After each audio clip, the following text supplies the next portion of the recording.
The land breathes differently when humans are not yet its masters. 1 million years ago, the earth moves according to older rules. Rivers cut deeper channels.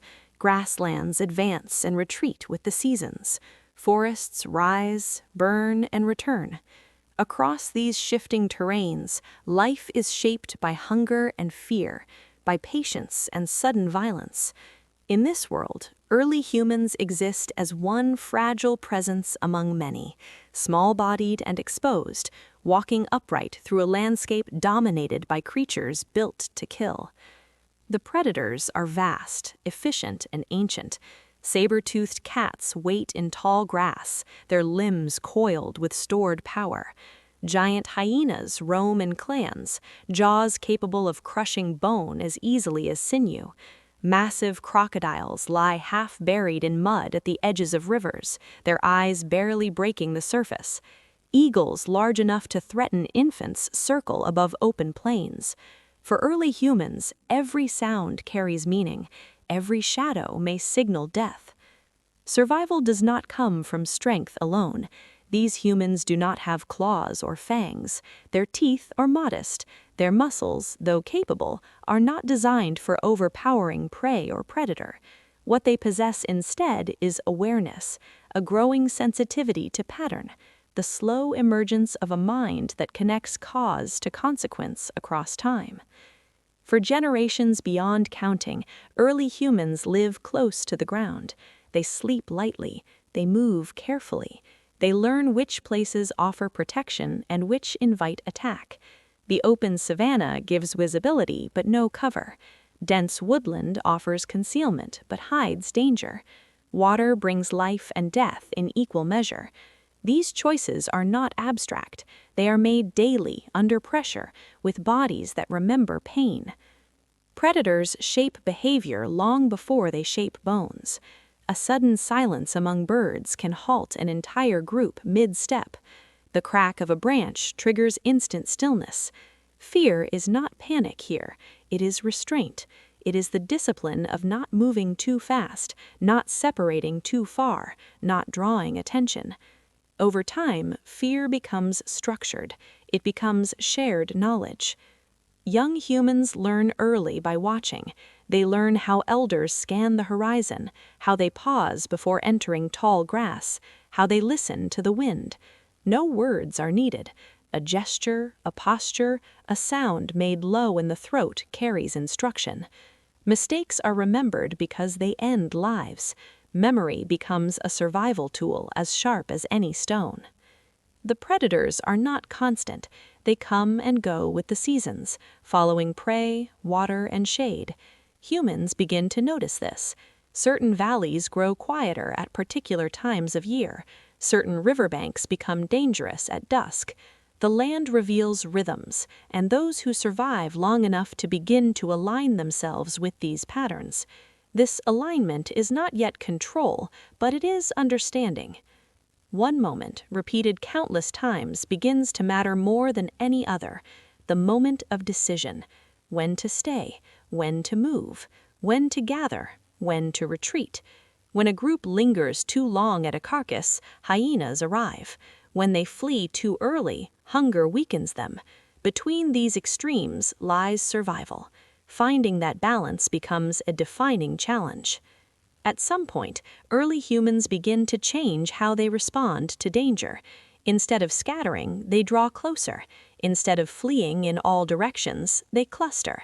This shift is subtle, almost invisible in the fossil record, but it reshapes everything.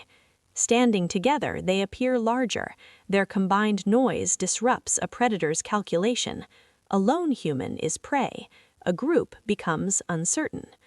This behavior does not emerge from courage. It emerges from necessity. Predators test the edges of groups, looking for weakness. Those who drift too far from others are taken. Over time, the cost of isolation becomes clear. Staying close becomes instinct. Proximity becomes protection. The land itself reinforces this lesson. In open spaces, distance means exposure. In narrow passages, it means vulnerability. A group that moves as one, stopping and starting together, survives more often than one that fragments. Slowly, coordination becomes habitual, movement becomes collective. Fire is not yet mastered, but it is known. Charred landscapes bear witness to lightning strikes that ignite dry grass. Early humans learn that predators avoid these places for a time. Burned ground smells different, it feels different underfoot. At night, it offers a rare margin of safety.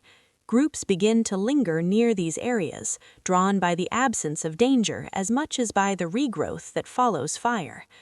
Stone tools are simple but purposeful. A sharpened edge cuts flesh faster. A heavy core cracks bone. These tools are not weapons against the largest predators, but they change scavenging. They allow humans to access nutrition quickly and leave before danger returns.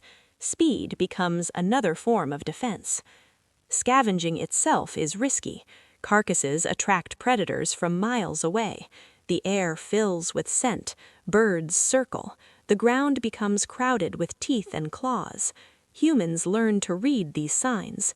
They approach cautiously, they watch from a distance. When they move in, they do so together, making noise, appearing larger than they are. This is not dominance, it is negotiation. Predators assess risk constantly. If the cost of confrontation seems too high, they wait. Humans exploit this hesitation.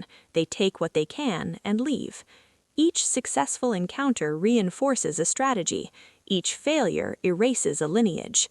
Children grow up surrounded by these lessons. They learn where to sit, where to sleep, how to stay within reach of others. Play itself reflects survival. Chasing, hiding, clustering, breaking apart and rejoining.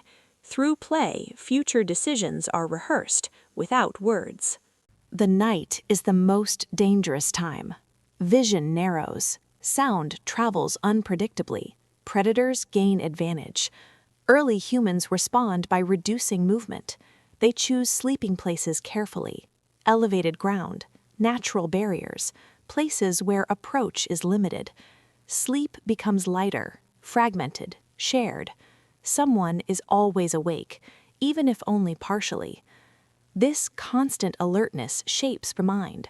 The brain grows not only to think, but to anticipate, to simulate outcomes, to recall past dangers and project them forward. Over generations, those better at anticipation survive longer, reproduce more, and pass on nervous systems tuned to threat. The environment itself is unstable. Climate shifts alter vegetation and prey populations. As herbivores move, predators follow. Humans are forced to adapt again and again. Those who cling to old patterns perish. Those who adjust persist. Flexibility becomes as important as strength. One critical change begins to take hold. Early humans start to modify their surroundings, even slightly, to reduce risk. Branches are arranged to block narrow passages. Stones are piled to mark safe routes. These are small acts, almost imperceptible, but they represent a profound shift. The environment is no longer only endured, it is shaped. Predators respond. They probe, they test. But even minor alterations disrupt familiar hunting paths. A delayed approach, a missed opportunity. Survival often depends on such small margins. Communication grows more precise, not through complex language, but through tone, rhythm, and gesture. A sharp sound signals immediate danger. A low hum calms. Silence itself becomes a tool. Shared signals allow groups to respond as one body, reducing chaos when speed matters most. The presence of predators also influences diet. Certain foods require less exposure. Roots can be gathered near cover. Insects are collected quietly. Meat is consumed quickly or carried away. Over time, preferences shift toward strategies that minimize time spent vulnerable. Fear remains constant, but it becomes managed.